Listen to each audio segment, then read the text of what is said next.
In the world of classic sports cars, there are names that everyone knows: Ferrari, Porsche, Jaguar. But tucked away in the pages of automotive history is a lesser-known yet equally fascinating car, the Denzel 1300. This Austrian-made sports car may not have the same widespread fame as its competitors, but its story is one of innovation, determination, and racing success. Our tale begins in 1948, just a few years after the end of World War II. Europe was still recovering from the conflict, and many industries were struggling to get back on their feet. But for one Austrian engineer and race car driver named Wolfgang Denzel, the post-war period presented an opportunity. Denzel had a vision to create a high-performance sports car that could compete with the best in Europe. But how could he do this in a country still dealing with the aftermath of war? The answer lay in the leftover parts from the conflict itself. During the war, Germany had produced a military vehicle called the Volkswagen Kübelwagen. Now, with the fighting over, there were plenty of spare parts lying around. Denzel saw potential in these components, especially the Volkswagen Flat 4 engine. This reliable engine, he thought, could be the heart of his new sports car. So, in his workshop in Austria, Denzel began to experiment. He took the Volkswagen parts and started to modify them, pushing their performance beyond what their original designers had ever intended. His goal was to create a car that was light, fast, and agile, a true competitor to the emerging sports cars of the time, particularly those being developed by Porsche. By 1952, Denzel's experiments had paid off. He had moved beyond simply modifying existing Volkswagen chassis and had developed his own lightweight tubular steel frame. This new chassis was a game changer. It was much lighter than the Volkswagen design, giving Denzel's car a significant edge in performance. But Denzel didn't stop there. In 1953, he made another crucial change. Instead of using steel for the car's body, he switched to aluminum. This change made the car even lighter, improving its speed and handling even further. The result of all this innovation was the Denzel 1300. With its short 2.1-meter wheelbase and rear-mounted engine, it was a compact powerhouse. The engine, now heavily modified from its Volkswagen origins, produced 65 horsepower, a significant improvement over the 25 horsepower of the early Volkswagen Beetles. Denzel's modifications to the engine were extensive. He created a specially made crankshaft, connecting rods, and pistons. All of these parts were designed to squeeze every ounce of performance out of the engine without sacrificing reliability. But Wolfgang Denzel wasn't interested in mass production. His focus was on motorsports. As a result, the Denzel 1300 remained a rare sight. By the end of the 1950s, only about 65 of these cars had been produced. Most were built to order for private customers who wanted a car they could race. Despite its limited numbers, the Denzel 1300 quickly made a name for itself on the European racing circuit. Its lightweight construction and powerful engine made it a formidable competitor, especially in rally racing where agility was key. The Denzel 1300's biggest moment came in 1954 at the Alpine Rally. This grueling race through the mountains of Europe was a true test of a car's performance and durability. To everyone's surprise, a Denzel 1300 took the overall win. This victory put Denzel on the map, proving that this small Austrian company could compete with the big names in motorsports. The same year, Denzel decided to test his car's mettle across the Atlantic. He entered the Denzel 1300 in the Sebring 12 Hours race in the United States. This endurance race attracted top manufacturers like Ferrari, Porsche, and Jaguar. The little Denzel held its own, finishing an impressive 12th overall. One of the most famous owners of a Denzel 1300 was Antonio Guedes Heredia, a Portuguese aristocrat who loved racing. Heredia bought his Denzel 1300 in 1953 and raced it all over Portugal. In 1956, he scored a major victory, taking first place in his class and second overall in the Rally A San Pedro de Moel. The Denzel 1300's success in racing meant that many owners modified their cars to improve performance even further. Some added oil coolers to keep the engine running smoothly during long races. Others fitted hardtops to make the car more aerodynamic. Let's take a closer look at what made the Denzel 1300 so special. The car's body, made from aluminum, was both lightweight and durable. This made it perfect for the rough and tumble world of rally racing. The suspension was based on the Volkswagen design, but modified for better performance. The front used an independent torsion bar system, while the rear had a swing axle design. Combined with the car's low weight, this suspension setup gave the Denzel 1300 excellent handling, especially on twisty mountain roads. At the heart of the Denzel 1300 was its 1.3-liter engine. This power plant was equipped with two Solex carburetors and had a compression ratio of 8.5 to 1. These modifications allowed it to produce 65 horsepower at 5,400 revolutions per minute. A lot of power for such a small, light car. The engine was mounted in the rear, following the Volkswagen layout. This gave the Denzel 1300 good weight distribution and improved traction, which was crucial in races where grip could mean the difference between winning and losing.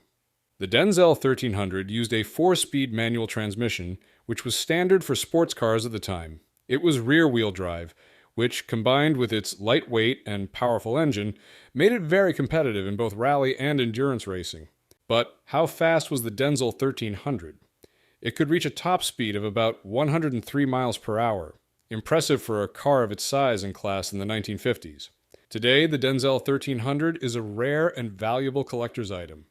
Of the 65 or so cars produced, only about 30 are believed to still exist. These surviving cars are highly sought after by collectors. In 2019, a restored Denzel 1300, originally owned by Antonio Guedes Heredia, sold at an auction for over 300,000 euros. The story of the Denzel 1300 is more than just the tale of a rare sports car. It's a testament to the ingenuity and determination of post-war European engineers and racers. Wolfgang Denzel took leftover parts from a conflict and turned them into a champion race car.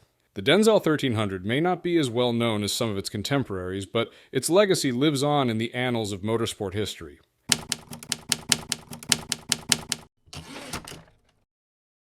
The Elva Courier, a small British sports car that made a big impact in the late 1950s and early 1960s. Our story begins in 1955, when a British entrepreneur named Frank G. Nichols founded Elva Cars. Nichols was a man with a passion for motorsports and a vision to create affordable, lightweight racing cars that could compete with the best. The name Elva comes from the French phrase Elva, which means she goes. It was a fitting name for a company that wanted to build fast, agile cars. At first, Elva focused on making race cars for privateers, amateur racers who competed for the love of the sport. These early Elva cars were simple but effective, using small Coventry Climax engines that were popular in racing at the time. The company found some success in club racing in the UK, but Nichols had bigger plans. Nichols knew that to grow his company and fund his racing ambitions, he needed to tap into the American market. In the late 1950s, lightweight British sports cars were becoming very popular in the United States. Nichols saw an opportunity to create a road-going sports car that could also be raced. This idea led to the birth of the Elva Courier in 1958. The Elva Courier was designed by two men, Peter Knott and Tim Fry.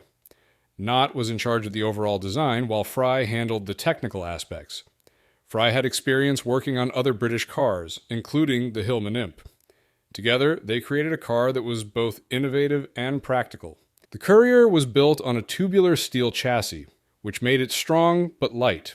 The body was made from fiberglass, a material that was becoming popular in car manufacturing because it was lightweight and easy to produce.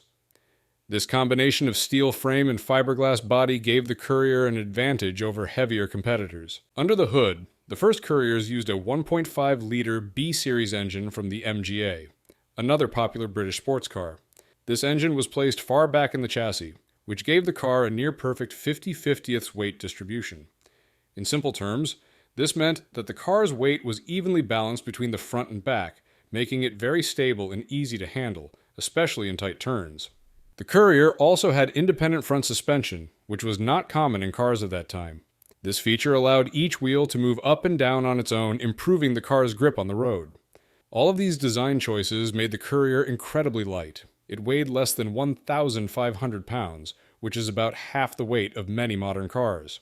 The Courier quickly became popular with amateur racers, especially in the United States. It competed in races organized by the Sports Car Club of America, or SCCA. The car's lightweight design and excellent handling allowed it to outperform many more powerful cars on twisty racetracks. As the years went by, Elva continued to improve the Courier. In 1961, they introduced the Mark II version.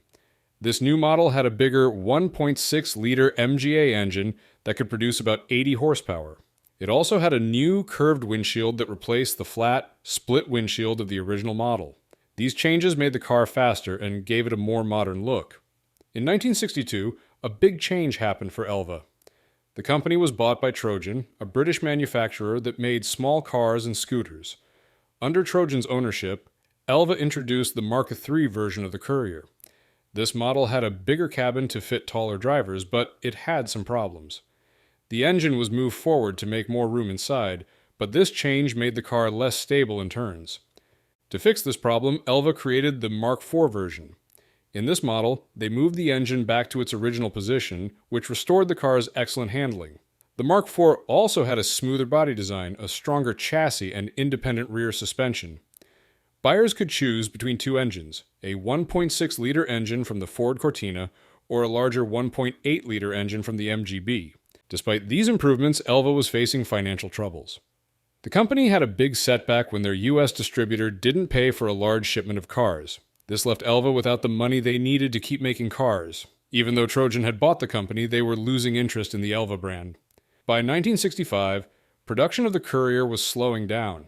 The last Couriers were made in 1968, bringing an end to Elva cars. In total, only about 500 Elva Couriers were ever built. Even though Elva is no longer making cars, the Courier's story didn't end in 1968. Many of these cars are still around today, loved by collectors and vintage racing enthusiasts. You can still see Elva Couriers competing in vintage car races, showing off the same lightweight design and excellent handling that made them famous more than 50 years ago. The Courier might not be as well known as some other sports cars, but it left its mark on automotive history. It showed that a small, lightweight car could compete with more powerful rivals if it was designed well. This idea influenced many other sports cars that came after it. Today, when we see small, lightweight sports cars on the road, we can trace their lineage back to cars like the Elva Courier. It may not have been the fastest or the most powerful car of its time, but it was one of the most innovative. The Elva Courier proved that sometimes less really is more. In the years following World War II in Italy, while Ferrari and Maserati were building their legends, a lesser-known Turin-based manufacturer named Giovanni Moretti was crafting something extraordinary. His creation, the Moretti 750 Grand Sport, might have been small in size, but it was about to make a big impact on the world of Italian sports cars. Our story begins in the early 1950s in the bustling city of Turin, Italy.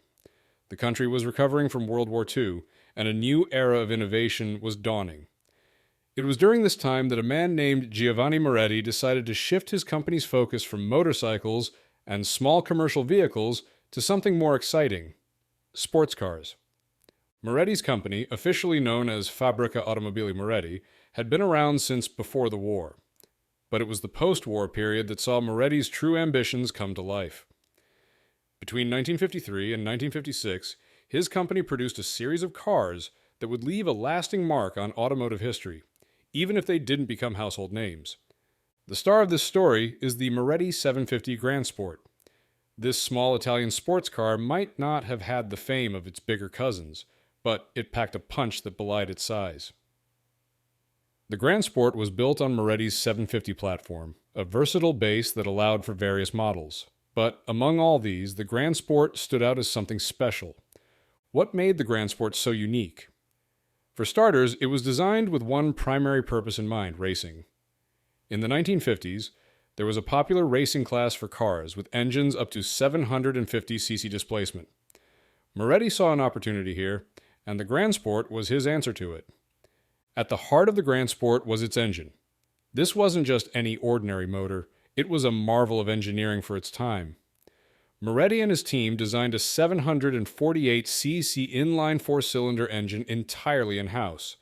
But what really set it apart was its twin overhead camshaft design, often abbreviated as DOHC. This setup allowed for better control over the engine's valves, resulting in improved performance. The numbers might not sound impressive by today's standards, but for a car of its size in the 1950s, they were remarkable. Depending on the specific model, the Grand Sport's engine could produce between 58 to 71 horsepower. It could rev up to 7,000 revolutions per minute, a figure that would make many modern car enthusiasts nod in appreciation. To put this power to good use, Moretti's team equipped the Grand Sport with twin Weber carburetors and a cross-flow cylinder head. These features improved fuel delivery and overall performance. The result? A tiny car that could reach speeds of up to 160 kilometers per hour, or about 100 miles per hour. That's fast, even by today's standards, let alone for a small sports car from the 1950s. But the Grand Sport wasn't just about its engine. Moretti and his team paid close attention to every aspect of the car's design. They knew that to be competitive, the car needed to be light. So they built the body primarily out of aluminum, placing it on a tubular steel chassis. This combination of materials gave the car strength where it needed it most, while keeping overall weight to a minimum. The suspension system was another area where the Grand Sport showcased advanced engineering. It used independent front suspension with transverse semi-elliptic leaf springs, a setup that provided good handling characteristics. At the rear, a live axle was employed. For braking, the Grand Sport was equipped with hydraulic drum brakes on all four wheels. While drum brakes might seem outdated now, they were considered advanced for a small sports car of that era. When it came to the car's looks, Moretti didn't disappoint. The Grand Sport was produced in several body styles, but the most iconic was undoubtedly the Barchetta version. In Italian, Barchetta means little boat, and it's easy to see why this name was used. The open-top design was sleek and streamlined, embodying the minimalist racing car aesthetic popular in Italy at the time. For those who preferred a roof over their heads, Moretti also offered the Grand Sport in a coupe version, known as a Berlinetta. These versions were designed by Giovanni Michelotti, a name well known in Italian automotive circles. Michelotti's designs for the Grand Sport balanced elegance with functionality, always keeping in mind the car's primary purpose as a racer. The Grand Sport wasn't just a pretty face, though. It was built to compete, and compete it did. The car found its niche in various racing events across Europe. It performed particularly well in hill climbs, where its lightweight and powerful engine gave it an advantage on twisty uphill courses. One of the most prestigious events the Grand Sport participated in was the Mille Miglia. This grueling 1,000-mile race across Italy was a true test of both car and driver. The Grand Sport's participation in this event helped cement its reputation as a serious competitor. The car even made it to the famous 24 Hours of Le Mans race. However, success at Le Mans proved elusive, with mechanical issues preventing the Grand Sport from finishing the race. Despite this setback, the car's appearances at such high-profile events helped spread its reputation. Interestingly, the Moretti 750 Grand Sport's influence wasn't limited to Europe. Across the Atlantic in the United States, the car found an unexpected champion. Ernie McAfee, a car importer based in California, saw potential in these small Italian racers. McAfee brought several Grand Sports to America, where they captured the imagination of local racing enthusiasts. McAfee's efforts helped raise awareness of the Moretti brand in the U.S. While only a small number of Grand Sports ever made it to American shores, those that did left a lasting impression. They were raced in local events and admired for their unique blend of Italian style and engineering prowess. Today, the Moretti 750 Grand Sport is a rare sight. Only a limited number were ever produced, and even fewer have survived to the present day. For car collectors, a well-preserved or restored Grand Sport is a prized possession. These cars can fetch prices upwards of $200,000 at auctions, a testament to their historical significance and rarity. While Moretti's company didn't achieve the long-term success of brands like Ferrari or Maserati, cars like the 750 Grand Sport left an indelible mark on automotive history. They showcased what was possible when passionate engineers and designers pushed the boundaries of what a small sports car could be.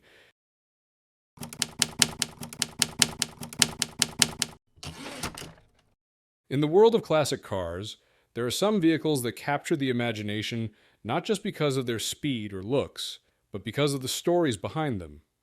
One such car is the Costin Nathan GT, a little-known race car from the 1960s that packed a big punch. This is the tale of a unique collaboration, innovative design, and a car that refused to be forgotten. Our story begins in the mid-1960s, a golden age for motorsport. Two men, each with their own set of skills, came together to create something special. On one side, we had Frank Costin, a brilliant mind in the world of aerodynamics. Costin had already made a name for himself working with Lotus, one of the most famous names in British racing. His designs had helped shape some of Lotus's most iconic race cars.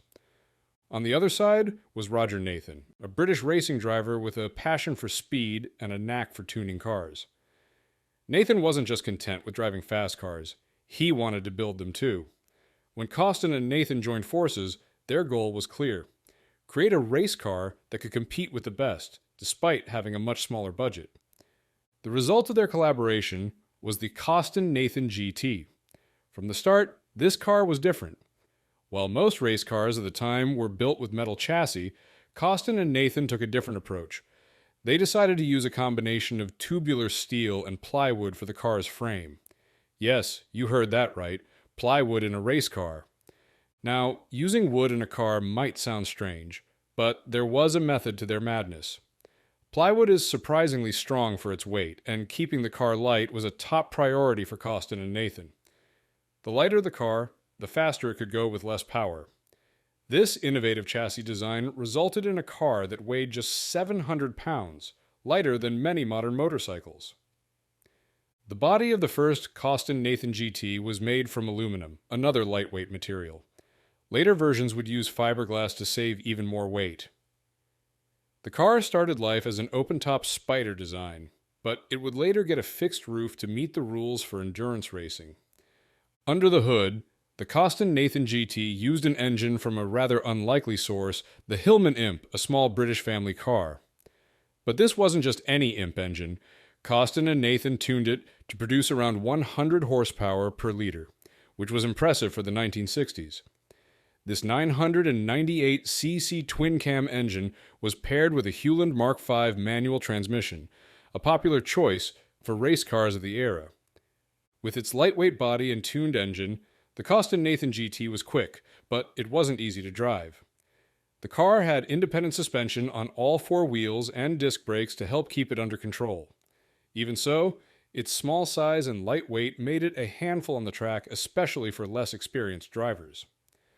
The Costin-Nathan GT made its racing debut in 1966, and it didn't take long to prove itself.